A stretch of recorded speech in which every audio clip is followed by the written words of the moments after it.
top 10 most dysfunctional college fan bases. So we start with Auburn, John, Yeah.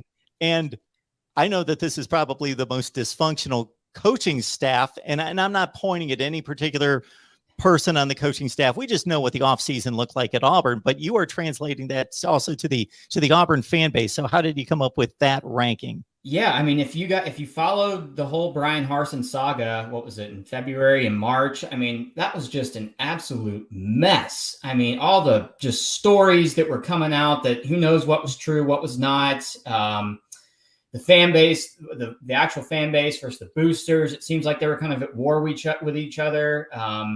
I don't think the boosters want Brian Harsin at Auburn. And I feel like the fan base kind of wants him there. So it just seems like a big power struggle for a team that really is just Auburn's got to be one of the most difficult jobs in the country. So I don't know. It just seems like it's a very, very dysfunctional situation right now on the Plains. And just looking ahead, I would say this is probably Brian Harsin's last year at Auburn. Did you basically just gain feedback from fans? Did you ask anyone, or did you just come up with your list yourself? I mean, it's just, I came up with the list myself. It's just basically my experience. I mean, I'm a thorough reader. I read a ton of articles. When you're on social media, as much as I am, you can get a vibe for kind of how the fan bases are responding to certain things with their school. So I think I had Texas at number 2. I mean, that seems like a no-brainer because we know the issues over the last decade with the boosters and the fan base with their unrealistic expectations, and whether they on head coach number 3 now, and they just had their worst season in a decade. And I think a lot of that has to do with the culture there with the fan base. So it's just my opinion, just kind of from what I see, as a fan looking at different college fan bases. And for anybody that may disagree with the list, you can at least understand the placement of these schools. There's an angle to each one that if you follow college football, you get it. So Texas at 2, Tennessee 3, Nebraska 4, Oregon.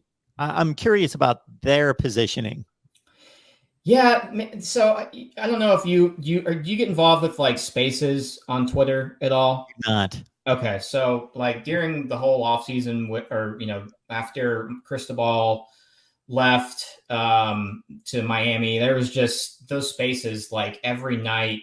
I mean, you get on those things and it's just people shouting at each other, we need to do this, we need to do that. It seems like no one can really agree with the direction of the program. I still don't think everyone's on board with Dan Lanning at head coach. I think they should be.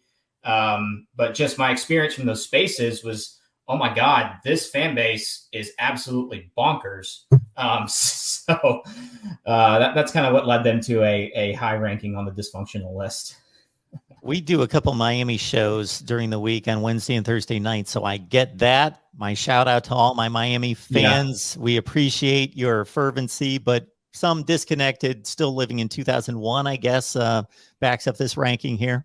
Yeah, absolutely. Yeah. Miami fans just, they're very bitter, and I don't know. They have different expectations for what the Hurricanes need to do. Followed by LSU, Florida State, Arkansas, Washington. The only one that stands out that I don't quite get a beat on would be Arkansas at 9. Yeah. So, I mean, it has a lot more to do with just the fan base. It's a very, I guess, toxic fan base. That they are arguing a lot amongst each other. If Arkansas loses, just go look at a thread from when the official account posts a score, and some of the replies, it's mostly Arkansas fans arguing with Arkansas fans. So, you want to see the fan bases kind of streamlined and where they're all on the same page. And that's very hard in this day and age, but Arkansas, but I think they do have a path that I think Arkansas, the fan base is getting better, because if you look at baseball, football, and basketball, they've got to have maybe the best in the country when it comes to all 3 of those programs combined. So I think Arkansas fans are getting better. That's why I had them at the bottom end of that list.